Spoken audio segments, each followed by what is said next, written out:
বিস্ময়ে মোড়া রহস্যে ঘেরা আমাদের এই পৃথিবী, সীমাহীন মহাশূন্য থেকে মহাসাগরের অতল গহ্বর। প্রকৃতির পরতে পরতে লুকিয়ে আছে জ্ঞানের অফুরন্ত ভাণ্ডার। দূর দূরান্তের মহাবিশ্বের অপার রহস্য, অন্যদিকে অণুজীবের জটিল জগৎ। এই দুই বিপরীত স্রোত বয়ে আনছে বিস্ময়ের ধারাবাহিকতা। আধুনিক বিজ্ঞান প্রতিনিয়ত উন্মোচন করে চলেছে প্রকৃতির সেই অজানা জগৎকে। নতুন আবিষ্কার আর উদ্ভাবনের হাত ধরে আমরা পৌঁছে যাচ্ছি প্রকৃতি আর মহাবিশ্বের বিস্ময় গাথার দোরগোড়ায়। অজানা সে জগৎ সম্পর্কে জানতে এবং জানাতে আমাদের নিয়মিত আয়োজন বিজ্ঞান ও প্রকৃতি। আপনাদের সঙ্গে আছি আমি হোসনে মোবারক সৌরভ এবং আমি শুভ আনোয়ার। দর্শক, শুরুতেই বিজ্ঞান ও প্রযুক্তি।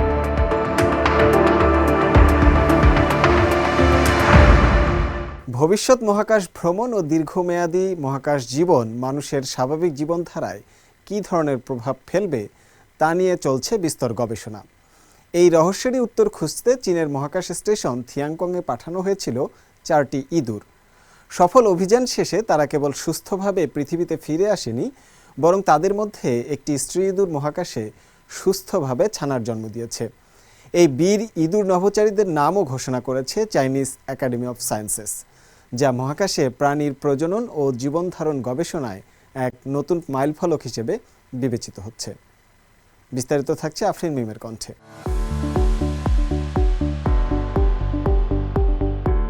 মহাকাশে মানুষের দীর্ঘমেয়াদী বসবাসের স্বপ্নে এক নতুন আশার আলো দেখালো চীনের সাম্প্রতিক এক বৈজ্ঞানিক পরীক্ষা। দেশটির থিয়াংকং মহাকাশ স্টেশনে পাঠানো 4টি ইঁদুর সফলভাবে পৃথিবীতে ফিরে আসার পর তাদের মধ্যে একটি ইঁদুর সুস্থ 9টি বাচ্চার জন্ম দিয়েছে। মহাকাশ বিজ্ঞানের ইতিহাসে স্তন্যপায়ী প্রাণীর প্রজনন ও বিকাশের ক্ষেত্রে একে এক বিরাট মাইল ফলক হিসেবে দেখছেন বিজ্ঞানীরা। চাইনিজ একাডেমি অফ সায়েন্সেসের অধীন স্পেস ইউটিলাইজেশন প্রযুক্তি ও প্রকৌশল কেন্দ্র জানিয়েছে, সেনচু 21 নভোযানে করে গত 31 অক্টোবর ইঁদুরগুলো মহাকাশে পাঠানো হয়।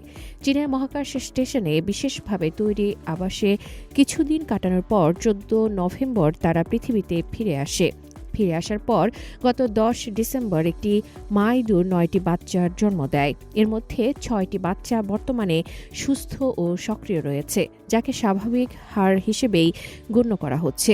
গবেষকরা জানিয়েছেন, মা ইঁদুরটি স্বাভাবিকভাবে বাচ্চাদের দুধ খাওয়াচ্ছে এবং প্রতিটি বাচ্চাই শারীরিকভাবে সুস্থ আছে।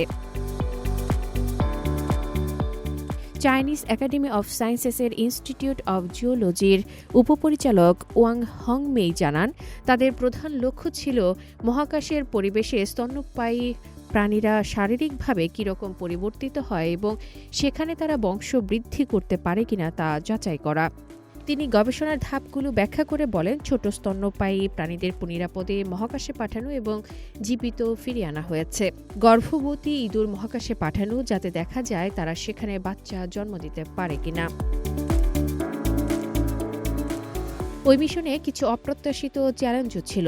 সেনচু 20 মিশনের সময়সূচিতে পরিবর্তনের কারণে ইঁদুরদের পৃথিবীতে ফেরানোর সময় পিছিয়ে যায়, ফলে মহাকাশে থাকা অবস্থায় তাদের খাদ্য সংকটও দেখা দেয়। দ্রুত বিকল্প ব্যবস্থা নেন চীনা বিজ্ঞানীরা। ওই সময় ইঁদুরদের পানির যোগান নিশ্চিত করা হয় এবং খাদ্যের ক্ষেত্রে সয়াবিন দুধকে সাময়িক বিকল্প হিসেবে বেছে নেওয়া হয়। বিজ্ঞানীদের মতে, ইঁদুরের উপর এই গবেষণার ফলাফল সরাসরি মহাকাশচারীদের উপকারে আসবে। মহাকাশের তেজস্ক্রিয়তা ও ওজোন শূন্যতা মানুষের শরীরে কী প্রভাব ফেলে তা বুঝতে এই পরীক্ষা সাহায্য করবে। এর মাধ্যমে ভবিষ্যতে মহাকাশচারীদের সুরক্ষার জন্য বিশেষ ওষুধ বা চিকিৎসা পদ্ধতি উদ্ভাবন করা সহজ হবে।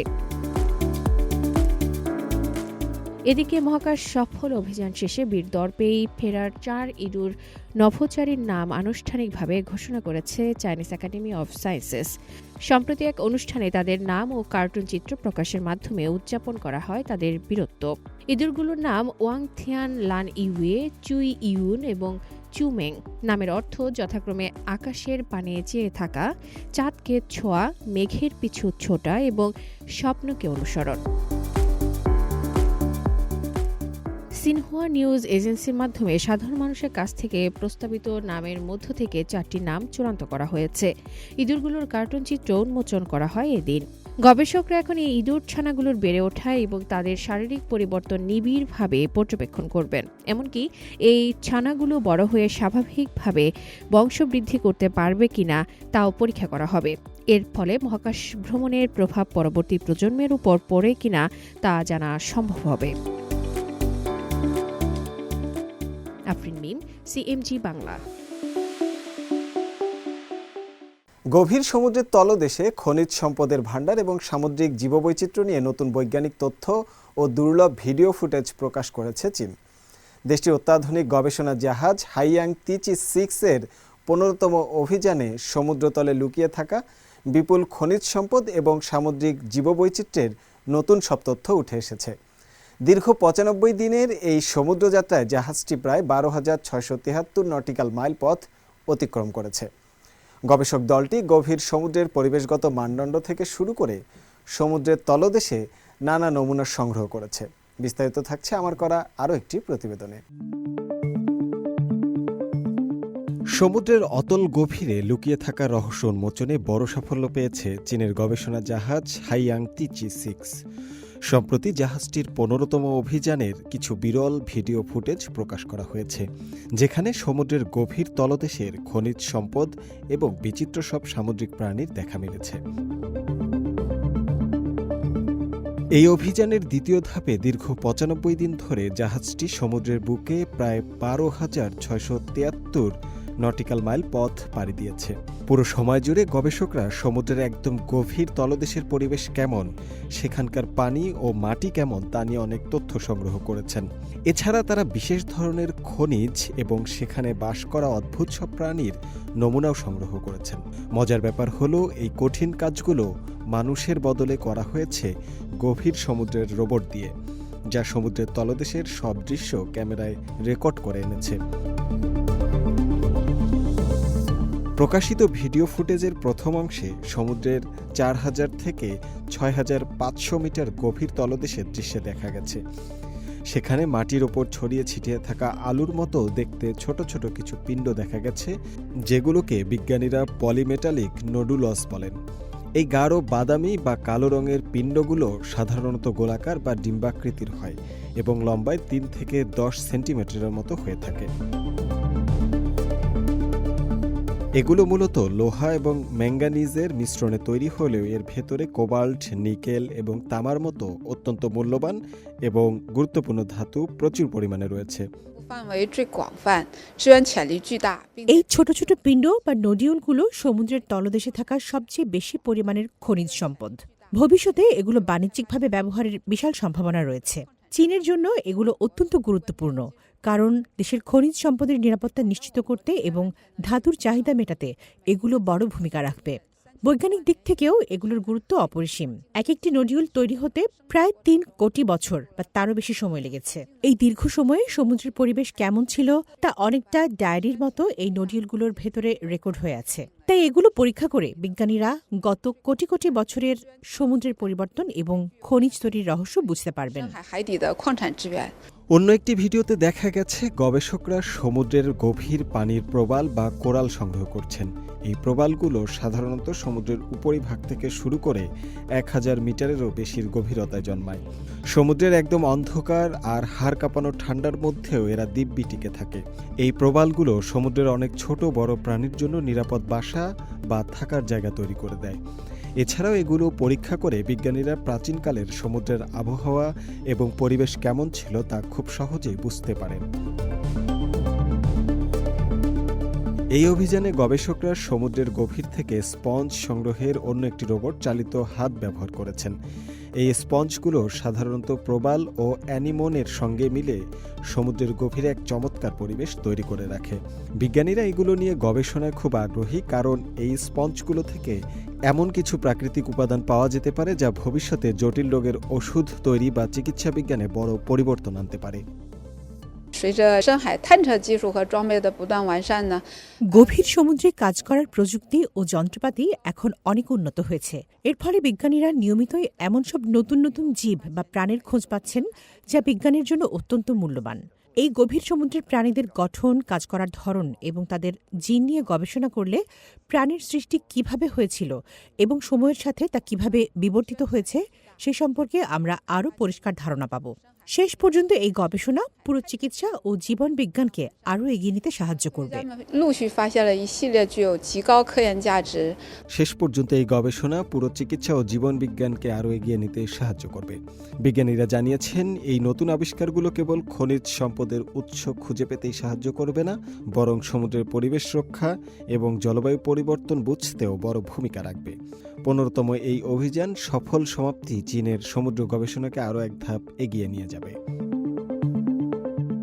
শুভ আনোয়ার, সিএমজি বাংলা। এবার প্রাণ ও প্রকৃতি।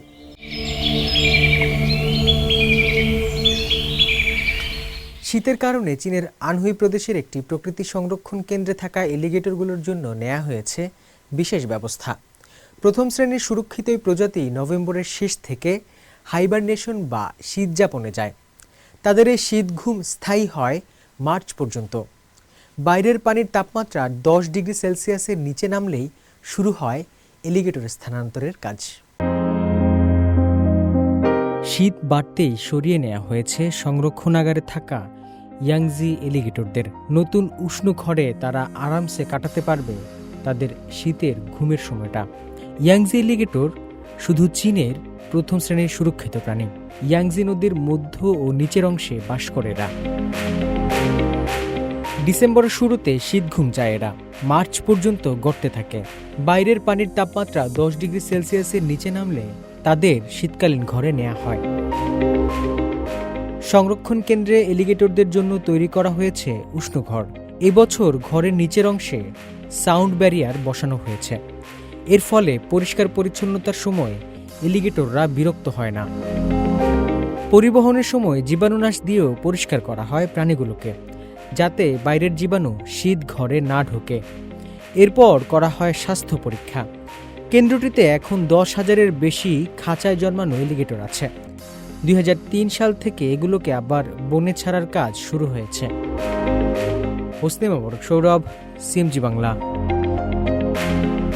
চীন জুড়ে পরিবেশগত উন্নয়ন ও জলাভূমি পুনরুদ্ধারের প্রমাণ পাওয়া যাচ্ছে এবারের শীতে।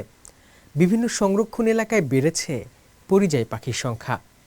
আনহুই প্রদেশের মুন লেকে এসেছে 10,000-এরও বেশি অতিথি পাখি, যার মধ্যে রয়েছে দ্বিতীয় স্তরের সুরক্ষিত তুন্দ্রা সোয়ান। কুইচৌর ছাওহাই নেচার রিজার্ভে এসেছে প্রায় 2,500 কালো গলা সারস।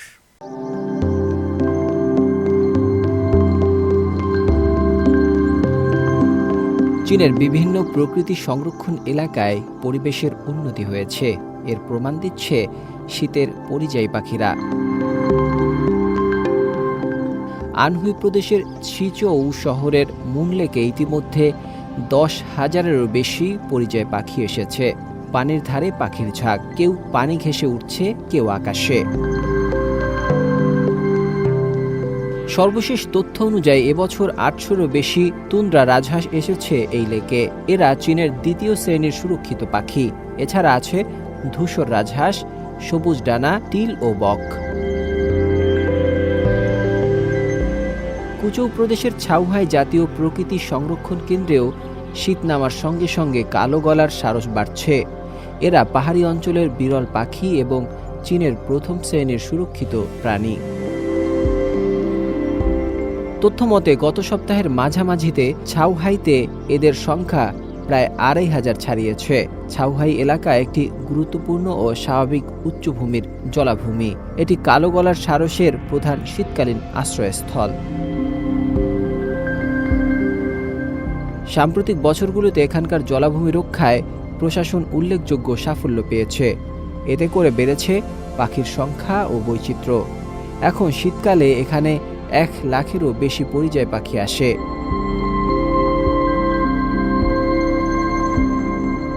শান্তং প্রদেশের হেচে শহরের তোংমিং কাউন্টিতে ইয়াংজি নদীর তীরও এখন পরিযায়ী পাখির ভিড়ে জমজমাট। সাইবেরিয়া থেকে আসা 20 প্রজাতির কয়েক লাখ পাখি এখানে শীত কাটাতে আসে। নাজমুল হক রাইয়ান, সিএমজি বাংলা। চীনের ছিনলিং পর্বতমালা জায়ান্ট পান্ডাদের জন্য যেন এক স্বর্গরাজ্য। বসন্তে নতুন বাঁশ গজালে তাদের জন্য যেন শুরু হয় এক প্রাচুর্যের মৌসুম। এখানকার পান্ডাদের প্রধান খাবারই হচ্ছে বাঁশ। ঋতুভেদে তারা বাঁশের অঙ্কুর, পাতা ও কাণ্ড খেয়ে থাকে। মে মাসে নতুন বাঁশ গজানোর সময় পান্ডারা সবচেয়ে বেশি আনন্দ উপভোগ করে। পান্ডাদের এই সব চিত্রই ফুটিয়ে তোলা হয়েছে সিজিটিএনের বিশেষ ডকুমেন্টারি সিরিজ ছিনলিং পর্বতমালার ৪র্থ পর্ব লিভিং উইথ ব্যাম্বোতে।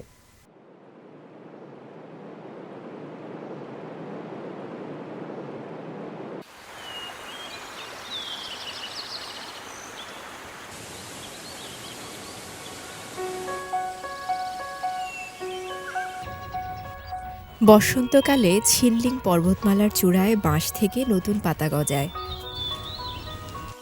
কম উচ্চতায় অবস্থিত বাসান বাঁশগুলোও প্রবেশ করে বছরের সবচেয়ে দ্রুত বৃদ্ধির সময়ে। বাসান বাঁশের অঙ্কুর এবং বাঁশের কচি পাতা বিভিন্ন বন্যপ্রাণীদের দৃষ্টি আকর্ষণ করে। অন্যান্য প্রাণীদের তুলনায় জায়ান্ট পান্ডার বাঁশের প্রতি বিশেষ দুর্বলতা রয়েছে। বেঁচে থাকার জন্য তাদের এগুলো খুব প্রয়োজন।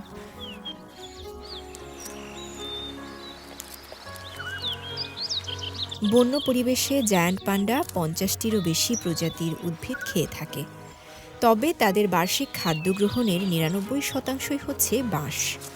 জায়ান্ট পান্ডার প্রধান খাদ্য হিসেবে বাঁশের প্রতি আজীবন আনুগত্য থাকে।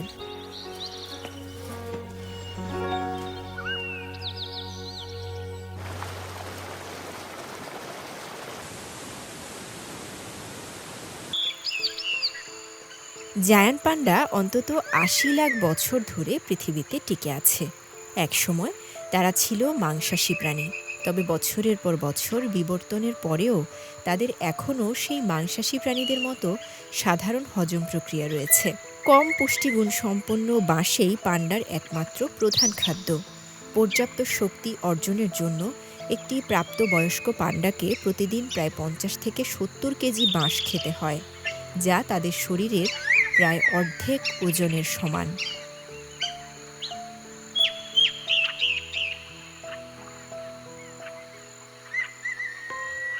এই খাবার তারা খায় শুধু পেট ভরানোর জন্য।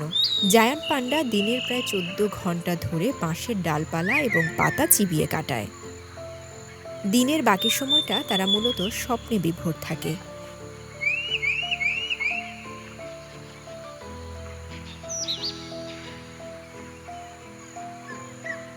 চিত হয়ে, কাত হয়ে বা পেটের উপরে শুয়ে, পা ছড়িয়ে বা গুটিয়ে তারা সব ধরনের ঘুমের ভঙ্গি পছন্দ করে।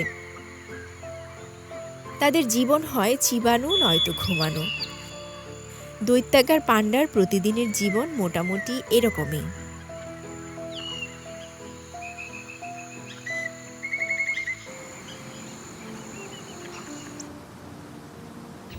বিশ্বে 1300-র বেশি বাঁশের প্রজাতি রয়েছে। এর মধ্যে প্রায় 500টি চীনে পাওয়া যায়।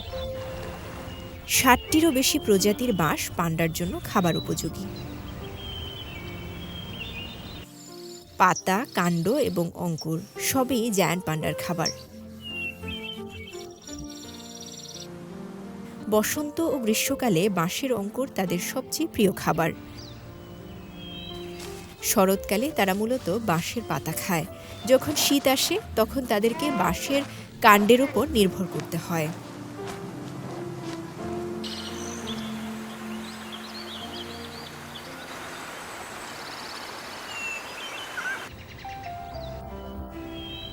মে মাসে যখন বাসান বাঁশ এবং ছিনলিংয়ে নতুন ডালপালা গজায়, তখন জায়ান্ট পান্ডা প্রকৃতির এই প্রাচুর্য উপভোগ করতে শুরু করে। তারা জানে ডালপালা খাওয়ার সবচেয়ে ভালো উপায় হলো কাণ্ড থেকে শুরু করা। এটি জায়ান্ট পান্ডা সম্পর্কে একটি মজার তথ্য। রসালো বাঁশের ডালপালা পুষ্টিকর ও স্বাদের অনন্য।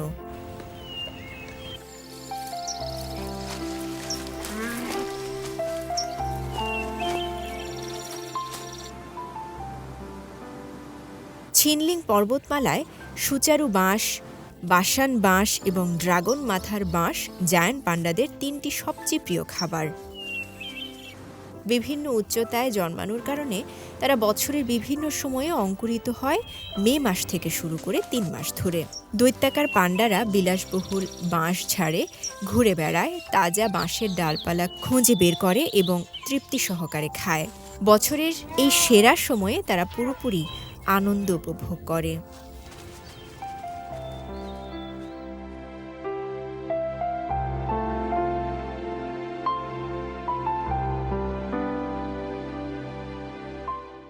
দর্শক, সামনে অপেক্ষা করছে আরও বহু বিস্ময় আরও না বলা কথা। আজকের মতো এইটুকুই। আবারও ফিরে আসবো আগামী সপ্তাহে প্রাণ, প্রকৃতি আর বিজ্ঞানের নতুন আলো নিয়ে। সে পর্যন্ত সুস্থ থাকুন, ভালো থাকুন, ভালোবাসুন বিজ্ঞানকে, সঙ্গে থাকুন প্রকৃতির। ধন্যবাদ।